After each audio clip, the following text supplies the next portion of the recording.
Combat spectaculaire. En pleine nuit, au moment de l'opération Commando, les unités d'élite américaines repoussent les forces de sécurité iraniennes. 48 heures après s'être éjecté de son appareil, le pilote est vivant et exfiltré d'Iran.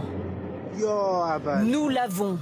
C'est par ces mots que Donald Trump l'annonce en personne sur son réseau social.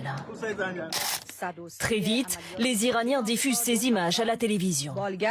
Des débris calcinés, des hélices, des moteurs encore fumants, éparpillés dans la zone où s'est passée l'extraction du pilote. Ce journaliste iranien se filme devant.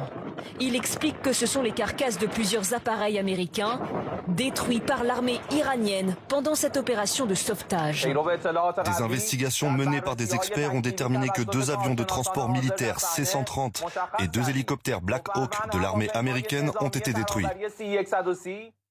Les Américains donnent une autre version. Ce sont eux qui auraient détruit ces appareils pour qu'ils ne tombent pas aux mains de l'ennemi.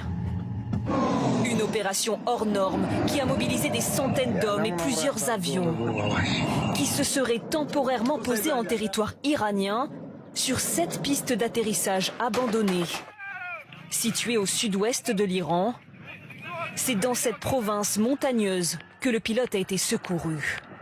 Il est gravement blessé et se trouve ce soir au Koweït, où il est soigné. Au cœur du sauvetage, la plus prestigieuse unité d'élite de la marine américaine. La même qui a participé à l'élimination d'Oussama Ben Laden en 2011 au Pakistan.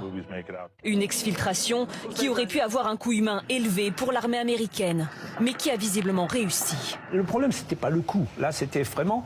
D'abord parce que c'est dans l'ADN des Américains, sauver absolument le soldat Ryan. Et deuxièmement, en termes en plus d'image et de montrer qu'on est les plus forts et qu'on est les plus capables de faire ça, ce qui est vrai d'ailleurs. Les renseignements israéliens ont durant ces 48 heures également contribué au sauvetage du pilote.